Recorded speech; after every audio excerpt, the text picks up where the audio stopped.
Marko akapata maneno kwa rafiki zake wa karibu, ndugu zake, na mimi nikaongezea. Akashtuka, kweli. Akaanza sasa kutia bidii katika ndio kipindi hiko. Akaota ndoto kwao kuna mtu anakufa, na ile ndoto ilikuwa ni sauti ya Mungu kwamba usifikiri umeokoka kwa ajili yako peke yako. Wokovu hauishii kwako. Mungu ametafuta namna ya kutunza ulimwengu. Ndio maana anasema nyinyi ni chumvi ya ulimwengu. Chumvi kazi yake kubwa ni kutunza vitu visioze, kutunza maisha. Unapokuwa umeokoka katikati ya watu, wewe unafikiri umeokoka, unafikiri unakuja kanisani kwa ajili yako, lakini kuna watu wanategemea, hata wao hawajui. Wakati anamwambia baba yake alikuwa hajui kama kuna wokovu wa miguu yangu kupitia mwanangu, na sijui. Nimekusomea andiko katika kitabu cha Mwanzo sura 28 mstari wa 16. Yakobo anasema mahali hapa ni nyumbani mwa Mungu na mimi sikujua. Mahali hapa pana Mungu yuko hapa na mimi sikufaje, sikujua. Mtu anaweza akatembea na Mungu na hujui. Kwa sababu hata Yesu alimpiga, hawakujua kwamba ni Mungu katika namna nini ya mwanadamu.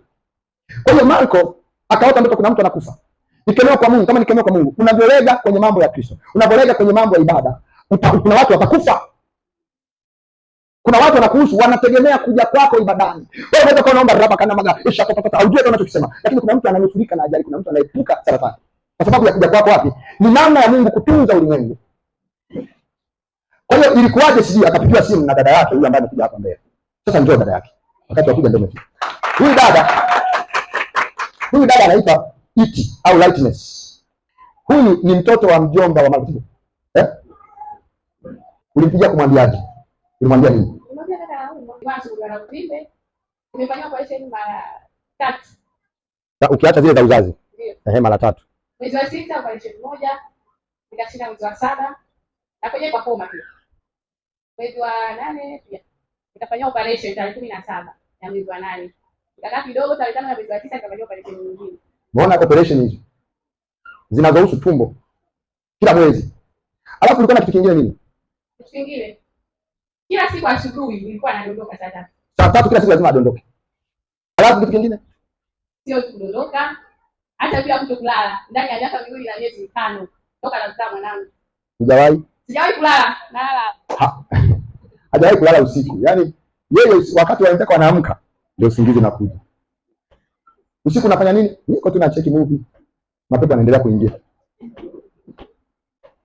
Vinachekesha. Huyu alikuwa anakufa.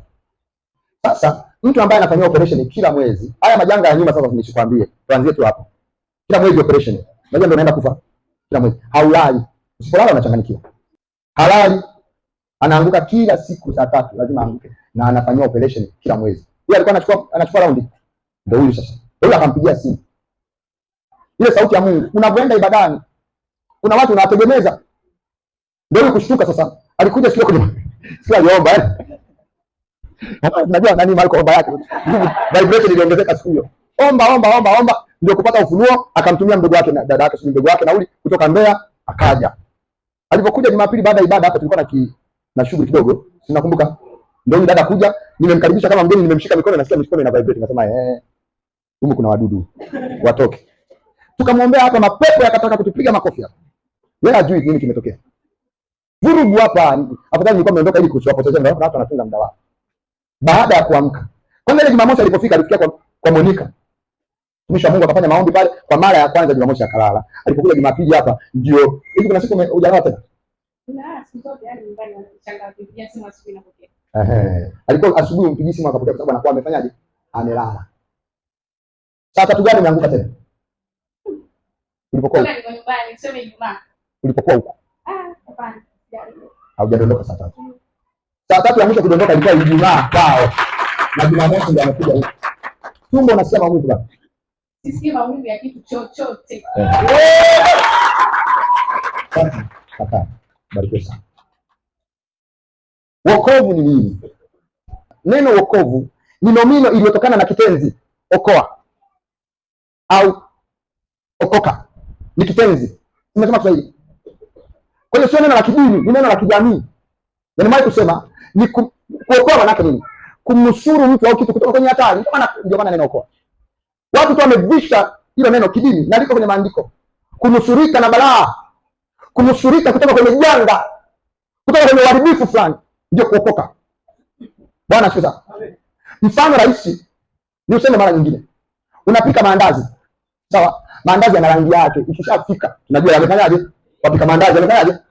Ukiona ile ya kahawia inaanza kuondoka, inaanza kuja ya brown nyeusi, unafanyaje? Inayaokoa haya maandazi kutoka kwenye nini? Kwenye kuangamia kwa mafuta au utakula mkaa. Ile ni kutoa katika, kama kuna nyumba inaungua mkakimbia, halafu mkakuta kuna mtoto hawezi kukimbia, mmemwacha ndani ya nyumba, mwamba akaja hapo akavunja mlango akamtoa, amemfanyaje huyo mtoto? Ni neno ile hilo ndilo linalotoa neno, linaloleta neno uokovu. Bwana asifiwe. Wewe unaweza kusema kuokoka ni kumwamini Yesu kama Bwana na Mwokozi na kumkiri, sawa, umepatia. Lakini ukienda kwa mtu wa kawaida ambaye hajui mambo ya kumkiri wala kumwamini, kuokoka manake, wokovu manake ni kunusurika kutoka kwenye balaa. Sasa Wakorintho wa pili sura 11, hilo sio andiko letu la msingi, lakini nataka uone mfano katika maandiko wa neno kuokoka. Wakorintho wa pili, nataka nimalize haraka sababu nataka tupate muda mzuri wa maombi leo. Wakorintho wa pili 11:32 na 33. 32:33. Witness amestaafu kidogo. Huko Dameski, liwali wa mfalme Elita alikuwa akiulinda mji wa Dameski ili kunikamata. Huyo Paulo anaongea. Nami nikateremshwa ndani ya kapu katika dirisha la ukutani. Nikafanyaje? Nikaokoka katika mikono yake. Nikaokoka katika mikono yake. Kwa manake nini? Huyu jamaa alikuwa anamkata kichwa Paulo. Alikuwa anamuua. Neno hilo lililotumika hapo kwamba ulikuwa unafuata ukamatwe, lakini wanafunzi wakamtia kwenye kikapu wakamteremshia upande mwingine akatoka. Ameokoka. Bwana asifiwe sana. Ameokolewa, amenusurika na kukatwa kichwa. Yakobo alishikwa na Herode akakatwa kichwa. Petro aliposhika, kanisa likaomba kwa bidii, malaika wa Mungu akaja akamtoa. Petro aliokolewa. Naona huo mfano mwingine. Haleluya.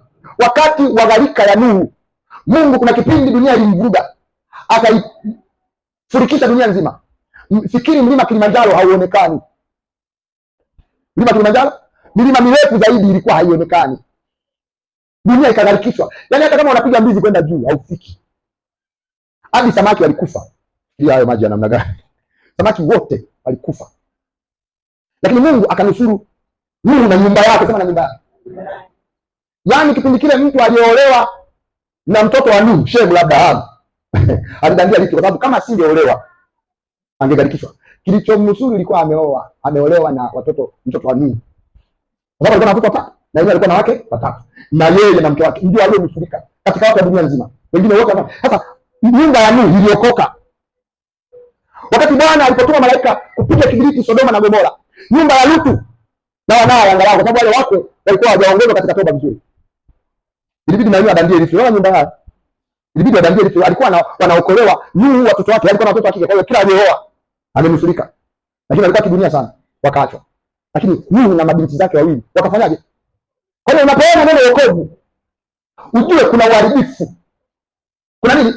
Kitabu cha Warumi, andiko letu kuu. Nataka nikusomee maandiko kadhaa haraka. Nataka uwe na moyo wa kushika haraka. Neno wokovu, mara popote mtu anapozungumza na wewe, hasa wewe ambao uko hapa usiku muda mrefu, ni kitu unatakiwa kukijua katika moyo wako vizuri, wala usibabaike katika kukielezea. Maana yake ndio hiyo. Na sasa kitabu cha Warumi kinakazia kama ambavyo wengi wamezungumza katika kujibu swali hili. Nataka kama kuna mambo unatakiwa kutekeleza, kama kuna mambo unatakiwa uyajue vizuri, ni jambo hili hasa unapokuwa hapa usiku. Hivi unadhani hospitali zinazotibu watu kama Lightness wakapona kabisa ni kubwa kiasi gani? Akija akaponea hapa, hiyo ni taasisi kubwa sana. Kwa watu waliopata msaada unaoshikika hapa DOC, ni taasisi kubwa sana, kwa sababu inanusuru roho za watu katika namna ambayo hata hospitali haziwezi, kwa kutumia wokovu. Sasa ili uweze kuwa mshirika, partner, mwaminifu katika hili, unatakiwa ujue hasa kitovu, msingi wa uwepo wa kanisa hili ni nini, ni kwa ajili ya hili.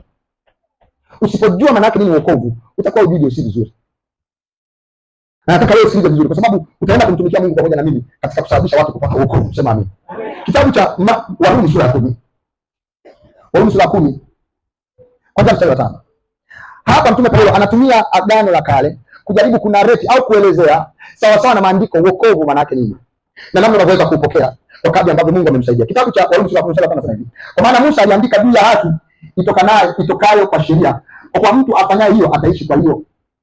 Anazungumza sheria aliyoandika kutoka kwa Mungu na namna ambavyo watu waliishi, kwa sababu wameonekana na haki inayotokana na sheria.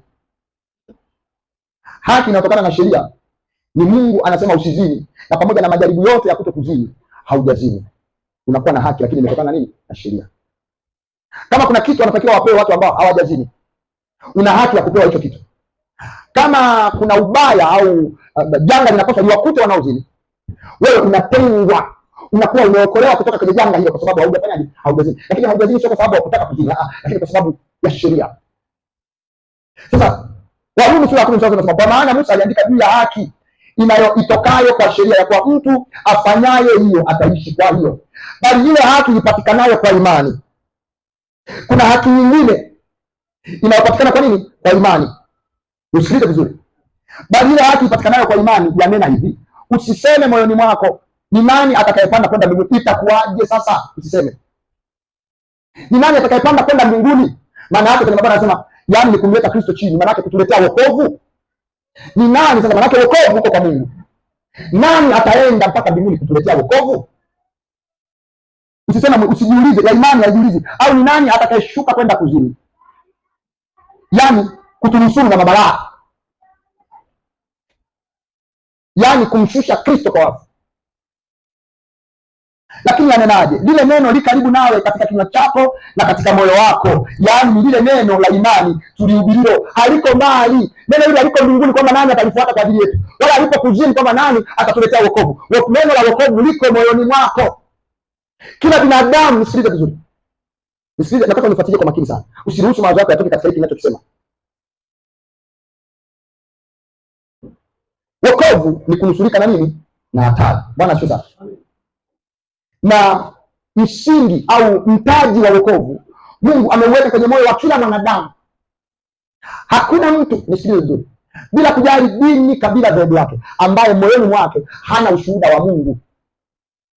Mtu anapohubiriwa neno la Mungu kuhusiana na wokovu, kwa habari za Yesu kuja duniani na kufanyika sadaka ya dhambi, ili watu wote waliotenda dhambi, ambao hawakuweza kutii sheria, walikuwa wameandikiwa mauti kulingana na sheria, kwa sababu sheria inasema kila anayetenda dhambi anastahili nini? Mauti. Warumi 6:23. Kwa maana mshahara wa dhambi ni nini? Ni mauti. Waliokuwa na haki iliyotokana na sheria ni wale ambao iliandikwa usiue na hawajaua, iliandikwa usimshuhudie uongo jirani yako na wamejitahidi hawakumshuhudia uongo jirani yao, waliandikwa usizini na wamejitahidi hawakuzini. Kwa hiyo kipindi kile walihesabiwa haki kwa sababu ya kushika sheria. Lakini kipindi hiki sasa, na hata kipindi kile, kwa sababu mtu amezaliwa na dhambi, tunaongelea sawa sheria. Kipindi hiki ni hatari, kwa sababu hakuna ambaye hajasema uongo, hakuna ambaye hana dhambi, hayupo. Hata kipindi kile hakuwepo, lakini kwa sababu kulikuwa na sheria, ina maelezo yake. Lakini maandiko yanasema wote wametenda nini? Dhambi. Kama hajawahi kutenda dhambi, nyosha mkono juu. Umeona balaa hiyo? Kwa hiyo ile haki iliyopatikana kwa sheria hakuna ambaye angeipata, na kwa hiyo adhabu ambayo ilipaswa itokane na kuhalifu sheria hakuna ambaye angeikosa. Katika sheria ya Mungu, kila mtu aliyetenda dhambi anastahili mauti. Kuna uharibifu utamkuta kwenye dunia hii na uharibifu kwenye dunia inayokuja. Unaelewa vizuri? Sasa angalia, nataka kufuatana na mimi vizuri. Angalia mstari wa 9. Tumebaki kwamba hauhitaji kusema nani ataenda mbinguni wala nani ataenda nini kuzimu. Kwa nini? Kwa sababu neno la wokovu liko kwenye moyo wako. Ndio neno hilo tunalohubiri leo. Kwamba vipi? Mekanizmu, mchakato. Sasa mimi nimetenda dhambi, ninajua wokovu sina, na wewe unaniambia neno la wokovu ninalo moyoni. Ni neno lipi? Ndio Paulo anasema ndio neno hili tunalolihubiri. Unahubiri nini? Habari njema kwamba mstari wa 9. Kwa sababu ukimkiri Yesu kwa kinywa chako ya kuwa ni Bwana na kuamini moyoni mwako ya kuwa Mungu alimfufua katika wafu, utafanyaje? Utanusurika na uharibifu ulioko huku duniani na uharibifu unaokuja baada ya maisha haya kwa sababu ya dhambi. Unatakiwa ufanyeje? Umkiri Yesu kuwa ni Bwana na kuamini moyoni kwamba Mungu alimfufua kutoka kwa wafu. Ukifanya hivyo utafanyaje? Utaokoka. Sihitaji kwenda sihitaji kwenda mbinguni kuongea na Mungu, hauhitaji. Sihitaji kwenda kuzimu na kuweka sana, hauhitaji. Unachohitajika, hauhitaji kwenda mbinguni kurekebisha, kuongea na Mungu, hauhitaji kushuka, kwa sababu kuna mtu anaitwa Yesu Kristo. Alisha kuwepo mbinguni na ameshaenda kuzimu. akashinda mbinguni na akashinda kuzimu. Ameshinda kwa ajili yako. Unachohitaji tu wewe ni kujitiisha katika ubwana wa Yesu na kuamini kwamba ametoka mbinguni, amekuwepo duniani, alikufa akaenda kuzimu, akafufuka akarudi mbinguni. Ukikubaliana na hayo, utaokoka. Hautakuwa na haja ya kulipia gharama ya dhambi zako, kwa sababu imeandikwa, kwa maana kwa moyo mtu huamini hata kupata haki. Haki ya kunusurika na mabalaa, haki ya mtu asiyekuwa na dhambi hauipati kwa matendo ya sheria kama katika Torati ya Musa. Safari hizi, zana hizi za wokovu unaipata kwa njia ya imani katika Yesu Kristo. Imani yako katika Yesu na kukubali kuwa yeye ni Bwana wa maisha yangu. Haleluya! Kwa maana kwa moyo mtu huamini na kupata hata kupata haki, na kwa kinywa ukiri hata kupata wokovu. Kwa maana andiko lanena, kila amwaminie hata tahayarika. Kwa maana hakuna tofauti ya Myahudi na Myunani, Mdengereko na Mchaga, Manyema na Makonde, maana yeye yule ni Bwana wa wote wenye utajiri na mwenye utajiri kwa wote wamwitao. Kwa kuwa kila atakayeliitia jina la Bwana atafanyaje? Ataokoka. Basi namhitaji yeye, wamhitaje yeye asiyemwamini? Tena wamwaminiji yeye wasiyemsikia? Tena wamsikiaje pasipo mhubiri? Tena wahubiriji wasipopelekwa? Kama ilivyoandikwa, ni vizuri kama nini miguu yao wahubiri habari njema. Lakini sisi sote sio wote waliotii habari njema. Kwa maana Isaya asema, Bwana ni nani aliyeziamini habari zetu? Basi imani chanzo chake ni kusikia, imani chanzo chake ni kusikia, imani chanzo chake ni kusikia, na kusikia huja kwa neno la Kristo. Lakini nasema je, wao hawakusikia? Na wamesikia sauti yao imeenea duniani mote, na maneno yao hata miisho ya ulimwengu. Lakini nasema, je, Waisraeli hawakufahamu? Kwanza Musa anena, nitawatia wivu kwa watu ambao si taifa, kwa taifa lisilo na fahamu, kwa taifa lisilo na fahamu nitawaghadhibisha. Isaya nao jasiri mingi asema, nalipatikana nao wasionitafuta, nalidhihirika kwao wasioniulizia. Lakini kwa Israeli asema, mchana kutwa nalinyoshea mikono watu wasiotii na wakaidi. Sema, watu wasiotii na wakaidi. Bwana asifiwe sana. Kutokutii na ukaidi. Kutokutii na nini? Sikiliza, nisikilize vizuri. Ninajua umesikia watu wataenda jehanamu ya moto kwa sababu ya dhambi, si ndio? Wangapi umesikia hiyo? Nyosha mkono. Wangapi unajua ndio hivyo? Nyosha mkono. Kama unajua ndio hivyo. Sio hivyo. Watu hawataenda jehanamu ya moto kwa sababu ya dhambi. Umesikia vizuri? Dhambi sio sababu itakayopeleka watu jehanamu ya moto. Mchungaji, angalia. Uwe makini. Kitabu cha Yohana sura ya 3 mstari wa 16. Tulia, mwambie jirani yako tulia. Mstari wa 16, kwa maana jinsi Mungu aliupenda ulimwengu hata akamtoa mwanae pekee, ili kila mtu amwamini asifanyaje? Asipotee bali awe na uzima milele. Maana Mungu hakumtuma mwana ulimwenguni ili ahukumu ulimwengu, bali ulimwengu uokolewe katika yeye. Amwaminie yeye hahukumiwi, asiyemwamini amekwisha kuhukumiwa. Kwa sababu gani? Hakuliamini. Hukumu inakuja kwa watu kwa sababu, sio kwa sababu wametenda dhambi, kwa sababu walipotenda dhambi wakatumia msaada wa dhambi zao. Walikuwa wakaidi, walikuwa na kiburi, wakasema Mungu hana mwana, hajazaa wala hana mtoto, hana mke wala hana mtoto. Huo ndio ukaidi. Mungu alishashughulika na swala la dhambi. Inaomba wamama waingie ndani kama kuna shida ya watoto au feli au shida nini. Sisi tunavumilia watoto. Kama uko nje, naomba uingie ndani tafadhali. Bwana asifiwe sana. Sababu ya watu kuangamia haitakuwa dhambi. Unaelewa vizuri? Itakuwa kwa sababu ulipotenda dhambi na Mungu amekutumia msaada. Kwa maana jinsi Mungu alipenda ulimwengu, Mungu aliona kwamba unatumia dhambi na kweli utakufa katika moto, utaangamia. Akatuma msaada, akamtoa mwanae wa pekee afe kama namna ya kukunusuru wewe na adhabu ya dhambi. Lakini wewe ukakataa kuamini. Kwa sababu kuamini ni jambo mtu analoamua kutoka moyoni. Umekataa kukubali kwamba kuna msaada umetumiwa wa kukunusuru na adhabu ya dhambi ya milele. Ipo, bado ipo. Lakini kwa ajili, sio kwa ajili ya waliotenda dhambi, kwa ajili wale waliokataa msamaha wa dhambi wa Mungu. Umekosea, umezingua, unakubali moyoni mwako na ushuhuda, kweli mimi Bwana, pamoja na udini wangu, lakini najua na vitu navifanya Mungu havipendi. Sasa nisijitutumue hapa, nipokee msaada wa Mungu. Mungu ananiona. Ukakataa.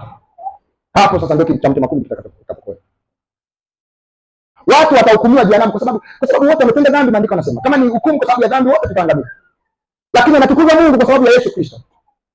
Hii habari ya Yesu kuja kufa na kufufuka ni kwa sababu alikuwa mbinguni, Amekuja na wokovu akathibitisha duniani kwamba kwa sababu dhambi ya kuonekana ndani yake, kwa sababu ametoka mbinguni, huyu ni mtu mwenye damu mtakatifu asiye na dhambi. Damu yake inafaa huyu kwa ajili ya kuondolewa dhambi la ulimwengu wote. Ulimwengu wote ndio. Sasa yeye atakuwa tayari kufa. Yuko tayari apigwe kama mwenye dhambi. Katika nchi iliyokuwa na adhabu kali zaidi kipindi hicho, katika ufalme uliokuwa umeshika adhabu kali zaidi, katikati ya watu ambao Mungu alitabiri katika wokovu, huyu mtu ambaye ni mtakatifu kutoka mbinguni mpaka hapa na miaka 30, ni mtu mzima kabisa, lakini miaka 33, lakini anaonekana hakuna dhambi wala waa. Mungu, huyu mtu atafaa kwa ajili ya sadaka ya dhambi duniani kote. Atafaa, ndio yeye yuko tayari. Na Yesu alikuwa anajua umekuja duniani ili ufe.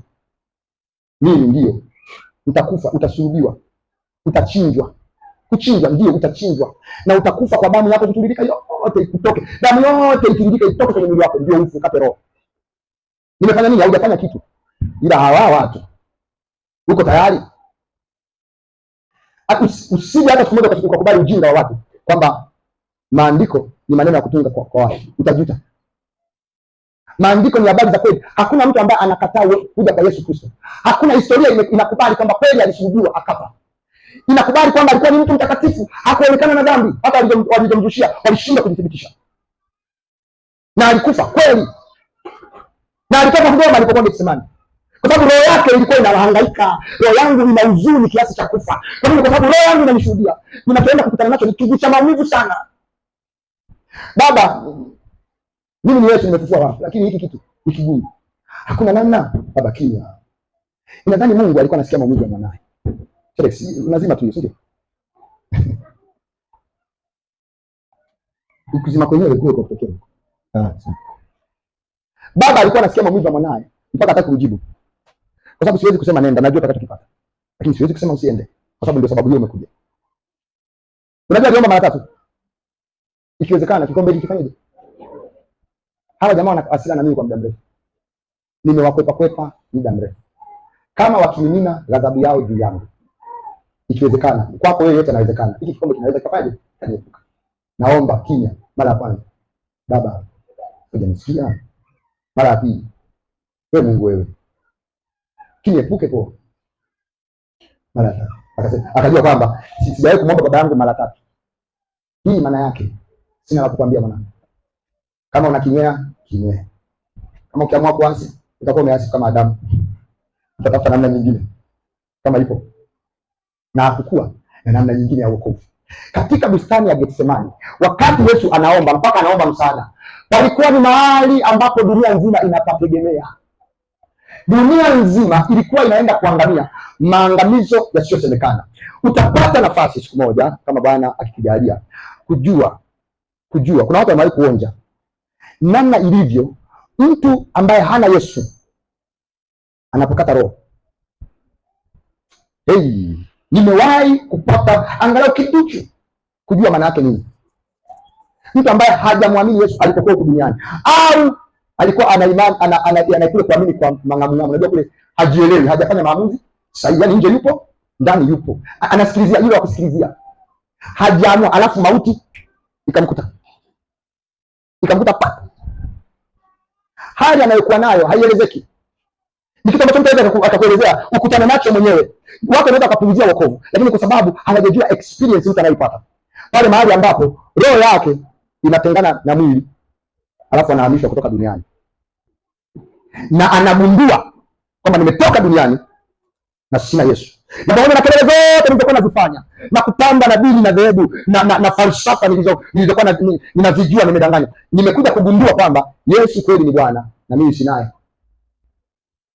Hakuna wakati ambao mwanadamu anaweza akaupita huku duniani unaolingana na hali hiyo ya utambuzi, kwa sababu neno hili la wokovu liko katika moyo wa kila mtu. Kila mara mtu anapohubiri neno la Mungu, moyo wa mtu unakuwa unashuhudia. Kinachosababisha wengine waokoke ni upofu wa shetani, anawatia wapofu ili usiamini. Na upofu unakuja hata kwa njia ya kidini. Ndio maana nasema malumbano, Yesu ni mwana mwana Mungu.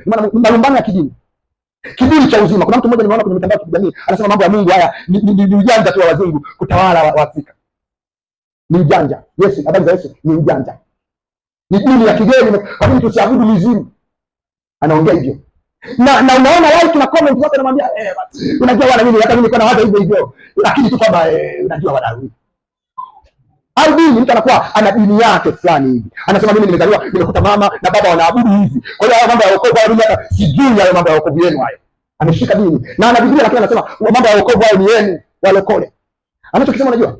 Maana moyo wake umetiwa giza na Mungu wa dunia hii, kwa njia ya dini, kwa njia ya tamaa za dunia hii, kwa udanganyifu wa mali na kazi. Kuna watu ambao wanafikiri kwenda ibadani ni kupoteza muda, mngeposha mpige kiboko mwe mnafanya kazi, kama vile kazi yake itamsaidia kuzidi. Mtu huyo mngoje. Sawa? Mngoje siku amedanja, sema kudanja. Mimi hicho kitu nakisema, ni vizuri nikwambie sasa hivi. Ili ukidanja ulikuwa na mtu anakuambia lile neno alazo mahali pema peponi liwe lako. Kuliko wanafiki wale kabisa wanaokuambia ulaze pema peponi wakati wanajua umefumaniwa gesi. Umepiga ndio ukafa. Kwa sababu ya nini? Ya fumanizi. Hata kama umefumaniwa pale wakati wanakupiga, ukapiga magoti jiwe linakuja pa. Ukasema Yesu mimi nakukiri, nisamee nilikuwa pale pale, unaweza kuokoka. Lakini mara nyingi wengi wanafikiri kwamba nikipona hapa nitaokoka, nikipona hapo. Bwana ukininusuru na hili, mwanangu siwezi kukunusuru na hilo. Anadanja hapo anamwambia ulaze pema peponi. Haulazi pema peponi. Haulazi, hauna vitanda kule umemwekea Mungu ili umwambie amlaze. Huwezi kumpangia. Binadamu chake mwisho ni hapa duniani. Ndio maana imeandika katika Ibrania 9:27. Kwa maana imeamriwa kwa mtu kufa mara moja. Immediately, sema immediately. Hata nani mzalamu sema tu hivyo, immediately. Manake mara tu baada ya mauti inayofuata ni hukumu. Pale pale wanaamua kwamba wewe ni wa kushoto au ni wa kulia. Hilo ni jambo ambalo hutakiwi kupepesa nalo macho. Na ana hali mbaya yule mtu ambaye alikuwa huku duniani. Na hiki kitu anakisukuma mbele na mauti ikamkuta. Na hivi unaona watu wanakufa. Unaona watu wanakufa. Unasikia yule kafa, yule kafa, yule kafa. Kinakujaga ghafla. Kitu kinachonishangaza mimi, watu wanajua, hawajui anakufa lini. Anajua kwamba hajui anakufa lini. Na swala la wokovu hajalipatia suluhu. Ni hatari sana. Usitake kuona hali yao. Pale unajua huku mtu anapokufa kunatokea kitu cha ajabu sana ambacho hata kuelezea kwake ni vigumu. Inabidi mtu akutane nacho. Watu wanaona mwili lako hilo hapo, na pua, na macho, ndio huyu na komwe. Kama ulikuwa na mavidole manene mbele. Lakini ufahamu, hisia, akili hazipo. Sio kwamba hazipo kwenye ule mwili. Lakini unazo mahali fulani. Ndindi unaanza kujiona wawili. Nini? Huyu ni nani? Alafu unaona watu wanamlilia na uwezi kumwambia wewe amka, acha ujinga. Acha masiara basi. Wewe acha utani wewe. Hakuna kitu unaweza kufanya. Na unaanza sasa safari. Twende sasa. Wewe tunaenda wapi? Hiyo kwamba unaenda wapi inategemea ulipokuwa huko duniani ulikuwa wapi. Ulikuwa kwa nani? Ulikuwa ndani ya Kristo au ulikuwa nje ya Kristo? Ukisoma kitabu cha Luka kuanzia sura 17 hadi 19, angalau Yesu ameeleza